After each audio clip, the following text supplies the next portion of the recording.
Hi, everybody. It's Lynne McTaggart. I'm so excited to be with you on Facebook Live and to work together and join together to do what we can to limit the effects of the coronavirus on our bodies, on our minds, on our souls. So, the purpose of this, and I'm going to be doing this live every week, is not just to try to eradicate the virus, but also to eradicate the fear inside all of us. I mean, it has been such a terrifying time, and a bit like being in a war. And of course, the initial reaction we've all had is to react in fear, to empty the supermarket shelves, to hover and take care of our own, and not think of ourselves as a whole. So one of the most powerful things about an intention experiment is that we experience what it is like to be in unity, to think in unity, and to experience in unity and receive the results in unity. And so that's one great reason why I want to do this. I think that you will find that this is not only powerful out there in the world, but powerful in here. Before we get started on what is going to be our first experiment to try to limit the spread of the virus, I want to talk to you a little bit about being in unity and the power of being in community and why this is going to be so important for battling this historic situation. I know here in the UK, our Prime Minister has asked us to work at home, not to go to restaurants, not to congregate, not to go to pubs. In other words, just to self-isolate, as the word is, all the time. And one of the worries about doing that is that we start just thinking about ourselves. We don't start thinking about ourselves in community. And if you think about many of the great wars, the reason that they were won, the reason that people prevailed against all kinds of odds was working collectively for a larger goal. To explain a bit about that, I want to talk to you about one of the most beloved psychological studies of all time. It was called the Robbers Cave experiment. And for this experiment, which was done in the 1950s, a new type of scientist, a social psychologist named Mustafa Sherif, devised this study where he took a batch of boys, 12-year-old boys, divided them into two groups, sent them to summer camp in two buses. Now, they didn't know they were part of a study, and watching all of this from the sidelines were a batch of social psychologists disguised as camp counselors. What they did with the boys is they never had them meet each other, and they gave them separate names, separate identities, separate living quarters. And when they finally met together, they were engaged in highly competitive games. Well, it didn't take long for the boys to start killing each other. You know, they fought with each other, they ripped up each other's clothes, they stole each other's prize money, they raided each other's living quarters, they hated each other, they refused to even eat together. So then the psychologist tried to devise a lot of jolly getting to know you evenings, like movie evenings, and that didn't work. But what did work was when they devised a series of crises in the camp where they put an impediment of the water supply and the boys had to work together to get it out. They put a truck in the ditch and the boys had to work together to get it out. And a number of things like that. And before long, a miracle happened. The boys started eating together. They started talking to each other. They started befriending each other. And by the end of the camp session, they unanimously voted to ride home on the same bus together. And one of the leaders of one of the groups decided to spend all of his prize money buying ice creams for the whole lot. It's called a superordinate goal. And what it really means is a goal that can only be achieved by the collective efforts of everyone involved. And that's really what we're doing here and what I'm going to be recommending week after week after week. One of the ways to deal with the coronavirus is not to panic buy and not to clear the shelves and not to just think about yourself, but to work together as a community to try to deal with this crisis together. And not only will you succeed, you'll also grow closer in the meantime. So our intention for today is going to be a very simple one, to just try to limit the spread of the virus. So when we do these intentions, I want you to do several things. I want you to visualize this intention coming to pass. So what our intention statement is actually going to be is, and we have this in the chat part too, our intention is that in every area of the world where the coronavirus is becoming epidemic, that it be immediately, permanently, and completely curtailed by at least 10% or more, with no more fatalities, so that rapid transmission drastically declines. Now, why do I say just 10% or more? I have found in my intention experiments that quantifying it with some reasonable quantity, 10% or more, usually is very, very successful in achieving what we want. Telling the universe a specific figure seems to help bring it to pass, and more. And when we've asked for at least 10%, we've usually got much, much more. So we're going to do that. And when you're doing this intention experiment with me, I want you to imagine cases going down. You're seeing charts with numbers dropping drastically in all of the hotspots around the world, that the transmission is being curtailed, it's going down. People are taking all the good precautions. They're working together to do this. They're not, they're not sort of emptying supermarket shelves in a panic, leaving no food for anybody else. They're working together, and that some of the bans start being lifted. So just imagine some of those ideas, visualize it in your mind as we hold this intention statement. And I want you, when we do it, I will direct you, but I want you to take it from your head and bring it down to your heart and then send it out. Also, when we're doing this, feel the energy from all of the people around the world who are part of this broadcast. So I want us all to feel that we are being connected all over the world. So let's first take a deep breath. We're going to hold this intention statement, by the way, for 10 minutes. If your mind wanders, just bring it back to that intention statement, which I will reread every so often. Bring it down to your heart and send it out. If you want, you can think of a particular hotspot where people's activities have been curtailed. There's been a lot of incidences of illness. You can think of that place as your visualization. Although we're sending it to everywhere in the world that has had difficulty, you can think of one particular place when you're sending it. Okay, so I want you to take a few deep breaths together with me.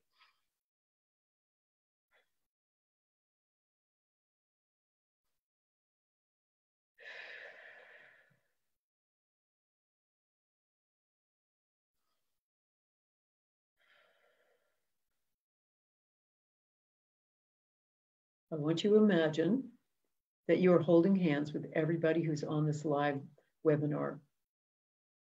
As you're breathing in, inhale and exhale. As you're taking in breath, as you're letting it go. Imagine you are holding hands with everybody and feel the energy as we do this together. Feel the power of all of us together in our collective thoughts. So let's take a deep inhale now.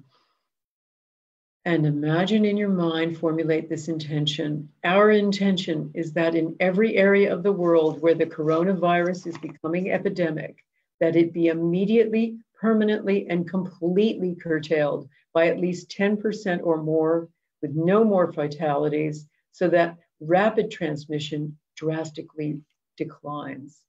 So every so often, go back to that intention statement. Take that thought, bring it down to your heart, connect with everyone else, and shoot it out. Send it out to the world. Allow whatever visualizations you have to unfold, and I will keep time as we hold this together.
Every so often, revisit that intention statement.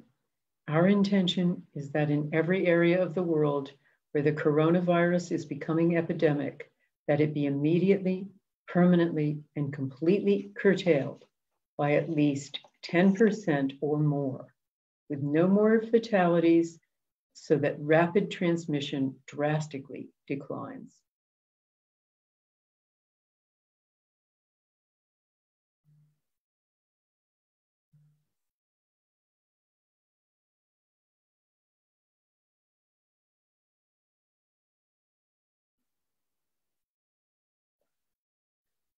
If you've just come on, just hold that intention and connect with everybody else on this live broadcast.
Our intention is that in every area in the world where the coronavirus is becoming epidemic, that it be immediately, permanently, and completely curtailed by at least 10% or more, with no more fatalities, so that rapid transmission drastically declines. Let's hold it for a few more minutes.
Just a few minutes more.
Five, four, three, two, one. In your own time, come back onto this call, trust the process, let go of your intention, disconnect from everyone, but always know that you're still connected. I want to tell you one more thing before I leave you. And as I say, we'll be doing this same time every week for some weeks now, just to help people individually and collectively over this crisis. One of the things I want to tell you about is to look at a blog I did a few weeks back called Beating the Coronavirus. It's as simple as ABC. And we'll post up on this, we'll post a link as to what this, where you can find this blog. But what I've written about is a number of scientists and doctors who have found that there are very good ways of preventing and treating the coronavirus. And one of those is vitamin C, high dose vitamin C. A number of orthomolecular doctors, these are doctors who are skilled in nutritional, functional, environmental medicine, have put together a little recipe that's a powerful preventative of the coronavirus. It is vitamin C, at least 3 grams, magnesium, selenium, vitamin D, and zinc. I have that recipe in this blog with the amounts that you need to take. I really urge you all to try to find these supplements and take them during this difficult time, and it will help prepare your immune system to thwart this virus. So have a look at my blog, and it gives you some great information about the power of high-dose vitamin C to fight any kind of virus. So I hope that has given you some comfort, some connection, and that our intention experiment has a powerful effect. So thank you so much. Write comments after this video. If you're watching this afterward, where it's not live, you can get a group of friends together, whether virtually or together, and do the intention that I've listed. Our intention is that in every area of the world where the coronavirus is becoming epidemic, that it be immediately, permanently, and completely curtailed by at least 10% or more, with no more fatalities, so that rapid transmission drastically declines. Do that with your friends. Do an intention afterward. Do it a silent intention with this broadcast, and you'll be part of something larger. So thank you so much. I hope to see you again soon. Take care and be safe. Stop worrying and know that we're all going to do this together. Thanks so much. Bye.